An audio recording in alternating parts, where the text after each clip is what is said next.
Hello everyone, welcome back to our channel. Today we are going to practice a passage and questions based on PQRS for upcoming examinations. तो आज हम passage और PQRS पर based questions की practice करेंगे. ये previous year questions है, आपके अपकमिंग एग्जाम्स के लिए हेल्पफुल रहेगा. So let's start. ये पैसेज है, पहले एक बार क्वेश्चंस देख ले, फिर पैसेज रीड कर लेते हैं. Question number 1. According to the passage, which is the main paradox of financial inclusion in rural India? Paradox का मतलब क्या होता है? विरोधाभास. विरोधाभास जैसे लेस इज मोर, ऐसे टर्म्स यूज किए जाते हैं. Change is the only constant, जो विरोधाभास. Second question, why do informal credit systems persist despite formal financial inclusion efforts? Informal credit system क्यों है अभी भी? Which factor does not contribute to dormant rural bank accounts as per the passage? Fourth question, which assumption does the author criticize regarding digital financial systems? And fifth question, which is implied about women's financial inclusion in rural India?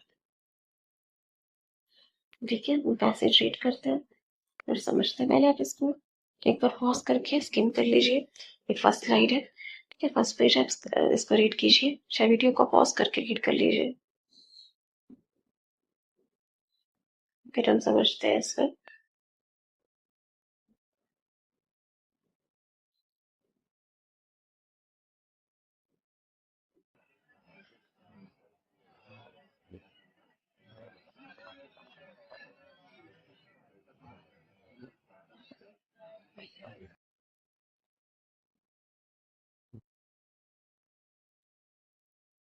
Second page देखिए.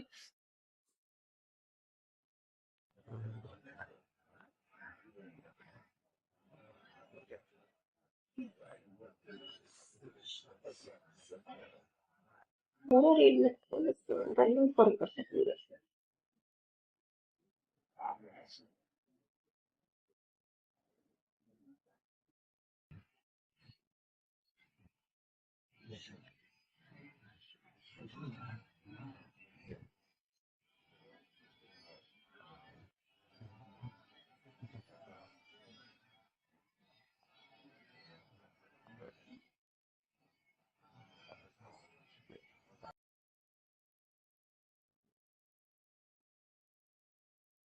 इसको read करते हैं.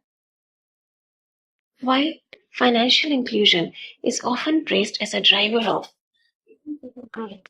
Its implementation in rural India presents a paradox. तो financial inclusion ये जब हम बात करते हैं, ठीक है, वो एक ड्राइवर माना जाता है इक्विटेबल ग्रोथ का. इक्विटेबल ग्रोथ मतलब सबको समान विकास देने का एक माध्यम है, लेकिन उसका इम्प्लीमेंटेशन, उसको लागू करना रूरल इंडिया में, ग्रामीण क्षेत्रों में एक विरोधाभास जैसा है, एक पैराडॉक्स है. ठीक है, विरोधाभास, पैराडॉक्स का मतलब क्या होता है? विरोधाभास. जैसे less is more, change is the only constant, जो ऑपोजिट्स एक तरह से जोड़ रहा है, विरोधाभास दे रहा है, उसको हम कहते हैं पैराडॉक्स. तो उसका जो इम्प्लीमेंटेशन है रूरल इंडिया में फाइनेंशियल इंक्लूजन का, वो एक पैराडॉक्स है. अभी क्वेश्चन था पैराडॉक्स के ऊपर. क्वेश्चन नंबर 1 ही था, according to the passage which is the main paradox of financial inclusion in rural India? Lack of infrastructure, over reliance on technology, access without actual usage, access of digital banking. तो यहाँ पे पूछा गया main paradox क्या है financial inclusion का. अभी तक हमें आंसर नहीं मिला, लेकिन ये क्वेश्चन है पैराडॉक्स के ऊपर. On paper, schemes such as Pradhan Jan Dhan Yojana, Aadhaar enabled systems and mobile banking have revolutionized access. तो पेपर्स पे अगर हम बात करें तो स्कीम्स है जैसे प्रधानमंत्री जन धन योजना, मोबाइल पेमेंट्स, वो क्रांति लेकर आ गई है, लेकिन पेपर्स पर. येट इन प्रैक्टिस, अगर हम प्रैक्टिकली बात करें, प्रैक्टिस में बात करें, access does not necessarily translate into utility. मतलब एक्सेस तो है इन सर्विसेज का, ठीक है, लेकिन उनका उपयोग नहीं किया जा रहा, उनका लाभ नहीं उठाया जा रहा, यूटिलिटी नहीं है. A significant number of rural account holders remain dormant users, तो ऐसे बहुत सारे रूरल अकाउंट होल्डर्स हैं ग्रामीण क्षेत्रों के जिनके बैंक के खाते हैं, वो डोरमेंट यूजर्स है। डोरमेंट का मतलब होता है इनएक्टिव, मतलब उनके बैंक अकाउंट जो है लेकिन वो उसका यूज नहीं कर रहे, उसमें ट्रांजेक्शन्स नहीं हो रही, डोरमेंट यूजर्स है वो। Often constrained by digital illiteracy, क्योंकि डिजिटल चीज़ों की उन्हें समझ नहीं है, इस वजह से इंफ्रास्ट्रक्चर लिमिटेशंस, उनके पास इंटरनेट नहीं है, प्रॉपर टेक्नोलॉजी नहीं है, इस वजह से। And deeply entrenched socio cultural barriers, socio cultural barriers मतलब सामाजिक और सांस्कृतिक जो रुकावटें हैं, उस वजह से भी वो लोग इनका फायदा नहीं उठा पा रहे, इनका उपयोग नहीं कर पा रहे, यूटिलिटी नहीं है। In numerous villages, banking correspondents, the foot soldiers of Indian rural financial architecture, तो जो बैंकिंग कॉरेस्पॉन्डेंट्स हैं, जो एम्प्लॉयज हैं, आर ओवरबर्डन, उन पर ज़रूरत से ज़्यादा काम होता है। अंडर ट्रेन, कई बार उनके पास खुद ही प्रॉपर ट्रेनिंग नहीं होती जो बैंक के कॉरेस्पॉन्डेंट्स होते हैं।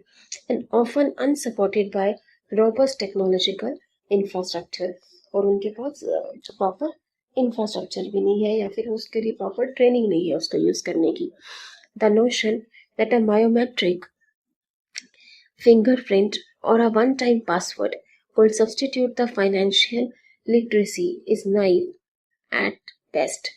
तो ये बायोमेट्रिक फिंगरप्रिंट लेना, ठीक है, बायोमेट्रिक फिंगरप्रिंट लेना या एक ओटीपी वन टाइम पासवर्ड कोई फाइनेंशियल लिटरेसी को सब्सटीट्यूट नहीं कर सकता। ओके, फाइनेंशियल लिटरेसी सिर्फ इतने तक ही सीमित नहीं है कि आप कल ओटीपी आ गया या बायोमेट्रिक दे पाना ही सिर्फ फाइनेंशियल लिटरेसी नहीं है।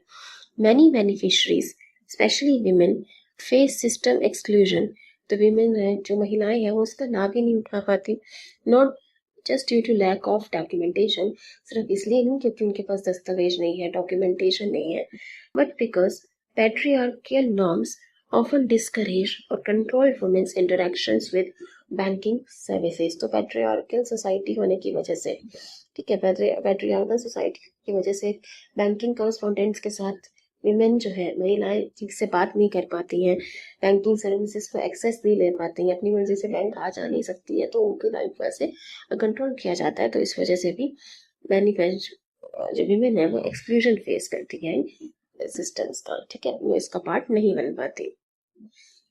Moreover, while financial inclusion aims to integrate the rural into the formal economy, the informal credit system continues to flourish।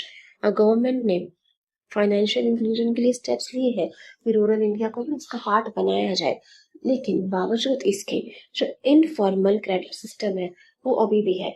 Informal credit system क्या है देखते हैं। दिस को existence is not accidental but symptomatic of a trust deficit and functional इनइफेक्टिवनेस with formal institutions. तो अभी भी informal, जैसे जैसे साहूकार होते हैं, इनफॉर्मल क्रेडिट सिस्टम, वो है साहूकार से जो किसान है, जो रूरल एरियाज में लोग पैसा ले लेते हैं। ऐसा क्यों है, अभी भी वो इनफॉर्मल क्रेडिट सिस्टम अभी भी क्यों सस्टेन कर रहा है? इसलिए है, ये एक्सीडेंटल नहीं है बट सिम्टोमेटिक। सिम्टोमेटिक मतलब जो किसी प्रॉब्लम का, किसी मुसीबत का संकेत देने वाला हो। सिम्टोमेटिक, ये सिम्टोमेटिक है इस बात का ऑफ अ ट्रस्ट डेफिसिट, लोग यहाँ पे ट्रस्ट नहीं कर पा रहे, विश्वास नहीं कर पा रहे बैंकिंग सर्विसेज का, इस वजह से। और functional inefficiencies with formal institutions, जो फॉर्मल इंस्टीट्यूशंस है जैसे बैंक है, उसमें फंक्शनल इनएफिशिएंसीज है, मतलब बहुत सारे रूल्स रेगुलेशंस होते हैं, डॉक्यूमेंटेशन चाहिए होता है, तो बहुत टाइम कंज्यूमिंग प्रोसेस होता है, उस वजह से भी लोग इनफॉर्मल क्रेडिट सिस्टम आज भी यूज कर रहे हैं।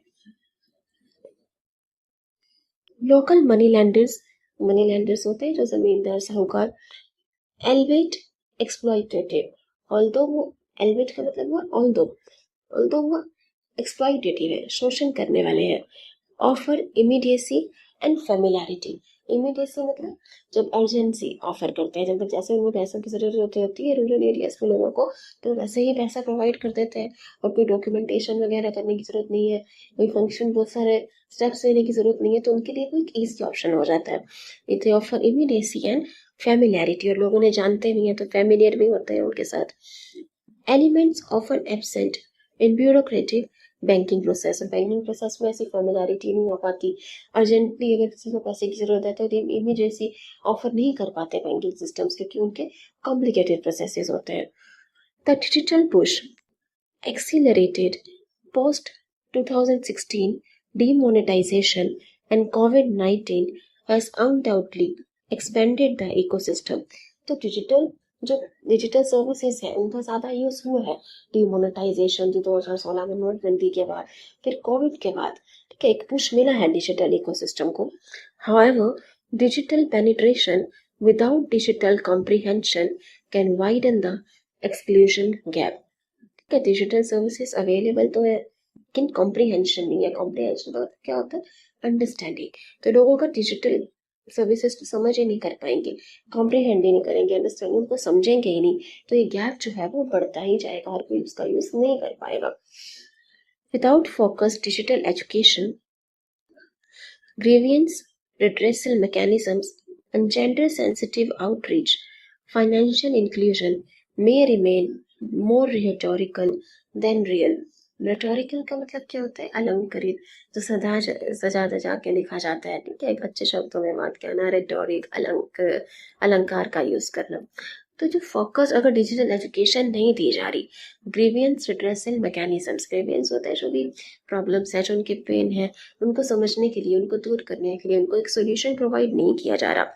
जेंडर सेंसिटिव अप्रोच तो महिलाओं के लिए क्या एक माध्यम होना चाहिए क्या मीडियम होना चाहिए जो जिससे उनको ज़्यादा इंक्लूड किया जाए फाइनेंशियल इंक्लूजन उनका ज़्यादा लिया जाए. तो उसके लिए अगर एक प्रॉपर अप्रोच डेवलप नहीं की जाती फाइनेंशियल इंक्लूजन जो है may remain more rhetorical than real. तो मतलब एक रेटोरिकल सजा के बोलने वाली बात हो जाएगी लेकिन रियल में ऐसा नहीं बन पाएगा और कोई फाइनेंशियल इंक्लूजन का पार्ट नहीं बन पाएगा.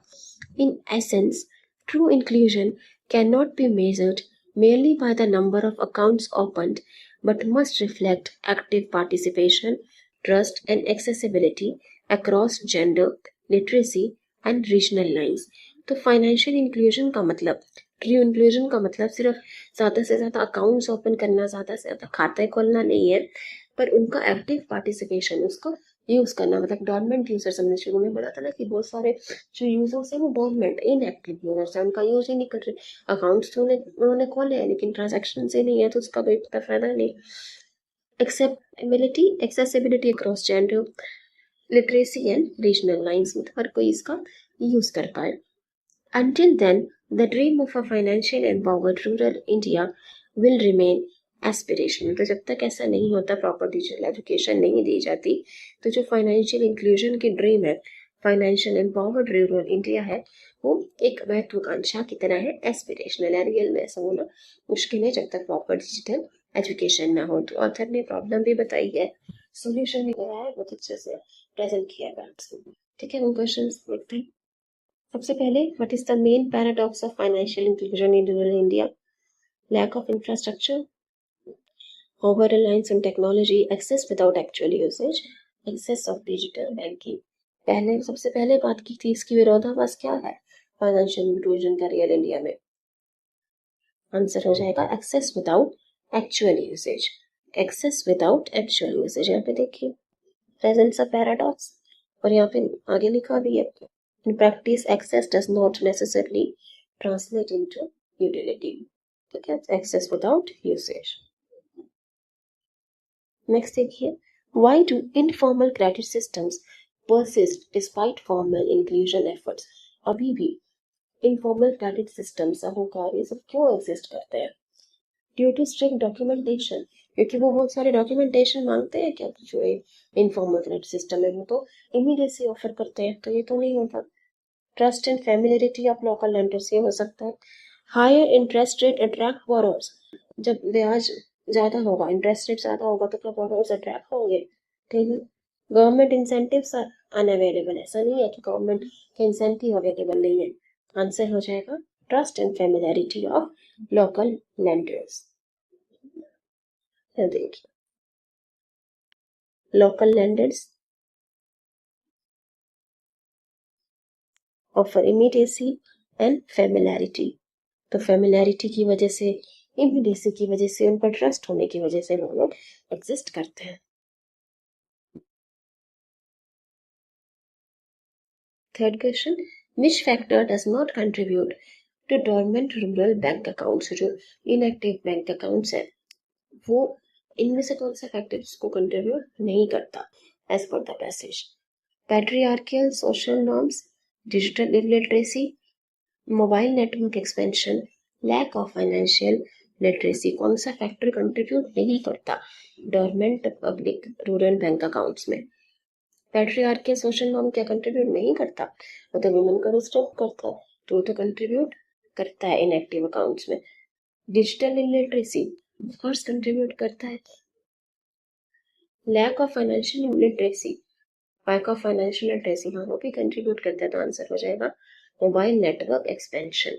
मोबाइल नेटवर्क अगर एक्सपेंशन होता है, सबके पास अगर नेट पहुंच जाता है, मोबाइल नेटवर्क पहुंच रहा है, तो वो तो factor dormant rural public bank account में थोड़ी कंट्रीब्यूट करेगा। डोरमेंट का मतलब हो गया इनएक्टिव बैंक अकाउंट, तो हमें यहाँ पे पॉजिटिव आंसर चाहिए था कि जो कंट्रीब्यूट नहीं कर रहा खातों को इनएक्टिव बनाने में, ठीक है, निष्क्रिय बनाने में, तो आंसर हो जाएगा mobile network expansion.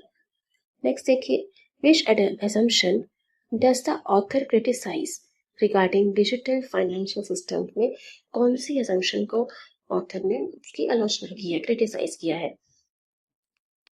Mobile payments are fast, biometrics ensure safety, OTPs can replace financial education, rural people distrust technology। क्या आंसर होगा? कौन से assumption को ऑथर ने क्रिटिसाइज किया है? मोबाइल पेमेंट्स आर फास्ट, क्या इस बात को क्रिटिसाइज किया गया? कहीं भी नहीं। बायोमेट्रिक्स एंड सिक्योरिटी से भी कहीं क्रिटिसाइज नहीं किया। रूरल पीपल डिस्ट्रस्ट टेक्नोलॉजी, ऐसा नहीं कहा गया। ये कहा गया कि उनके पास टेक्नोलॉजिकल एक्सेस नहीं है, डिजिटल लिटरेसी नहीं है, ऐसा नहीं कि वो डिस्ट्रस्ट करते हैं, तो आंसर हो जाएगा OTPs can replace financial education. और यहाँ पे एक बात भी की थी, देखिए, the notion that a biometric fingerprint और OTP could substitute for financial literacy is naive at best। कि ऐसा मान लेना कि बायोमेट्रिक या वन टाइम पासवर्ड सब्स्टिट्यूट कर लेंगे फाइनेंशियल लिटरेसी को, ये नहीं है अपने आप में, ऐसा नहीं हो सकता।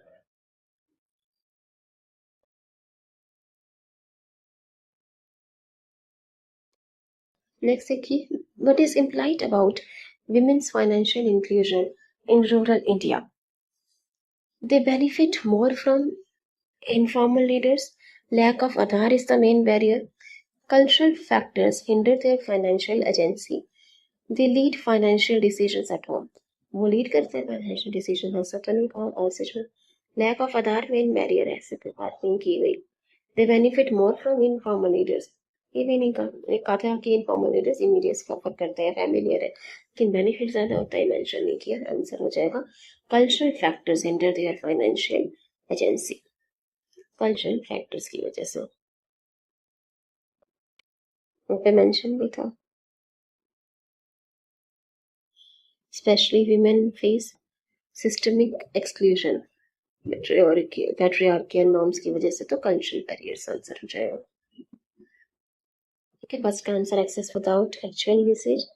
सेकंड इनफॉर्मल क्रेडिट सिस्टम अभी भी क्यों है? Trust and familiarity of local lenders. कौन सा फैक्टर कंट्रीब्यूट नहीं करता गवर्नमेंट अकाउंट्स में? Mobile network expansion. OTPs can replace financial education, इस बात को क्रिटिसाइज किया है। देखिए, सिर्फ फाइनेंशियल लिटरेसी जो है सिर्फ OTPs और बायोमेट्रिक तक वो कन्फाइंड नहीं है, सीमित नहीं है। Cultural factors hinder there financial agency. Women क्यों इसका पार्ट नहीं कर बन पा रही फाइनेंशियल इंक्लूजन का? कल्चरल फैक्टर्स की वजह से। चलिए ठीक है, अब हम PQRS पर प्लीज क्वेश्चन से अटेम्प्ट करते हैं। वैसे ये था और बहुत कुछ इंफॉर्मेटिव भी था, आज काफी आपके टाइम के लिए जरूरी भी था। चलिए देखिए, इसे अटेम्प्ट कीजिए इंडिया पॉज करके।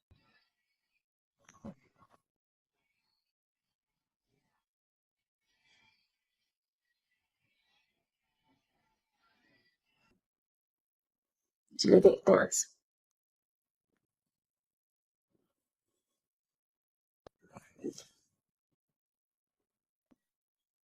देखो, क्या फर्स्ट से स्टार्ट होगा हमारा answer?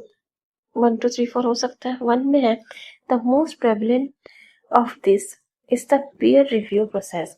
Most prevalent of this, पहले किसी प्रोसेस की बात की होगी, फिर कहा होगा कि जो मोस्ट प्रेवलेंट है, तो ऐसे भी मोस्ट सुपरलेटिव डिग्री का यूज हम 2 से ज्यादा के लिए करते हैं, तो पहले कोई और बात की होगी। ठीक है, तो 1 से स्टार्ट नहीं हो सकता, या 3 से स्टार्ट हो सकता है, the goal of this process, तो पहले किसी प्रोसेस की बात की होगी, फिर हम उसके गोल की बात करेंगे। तो 3 से भी स्टार्ट नहीं होगा, 4 से हो सकता है। दिस एक्सटर्नल स्क्रूटनी, तो पहले किसी स्क्रूटनी की, किसी चीज की बात करेंगे, फिर कहेंगे कि दिस एक्सटर्नल स्क्रूटनी। 4 से भी स्टार्ट नहीं होगा, आंसर 2 1 3 4।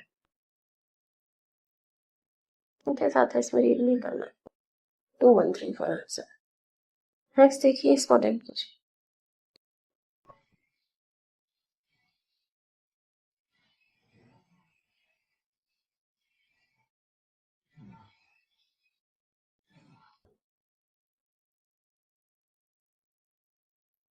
चलिए देखिए कि हमारा आंसर 1 से स्टार्ट होगा। 1 2 3 4 हो सकता है answer, option D. This allows them to navigate and perform task. This allows them, तो क्या अलाउ करता है? दिस हमने किसके लिए यूज किया? तो इससे पहले कोई नाउन आया होगा, तो 1 से ये स्टार्ट नहीं होगा। क्या हमारा आंसर 4 से स्टार्ट हो सकता है? बी ऑप्शन आंसर हो सकता है। 4 3 1 2।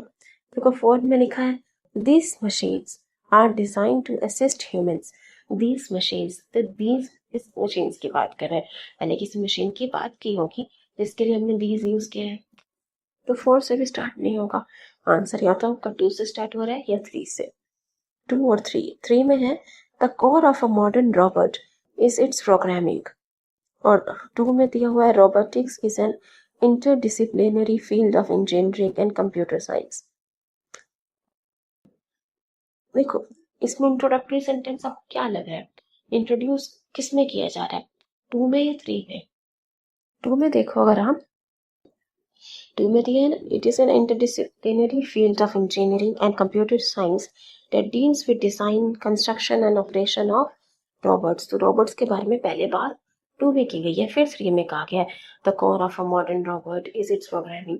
तो जो इंट्रोडक्टरी सेंटेंस है, इंट्रोड्यूस करने वाला हो जाएगा 2। तो हमारा आंसर हो गया 2 4 3 1।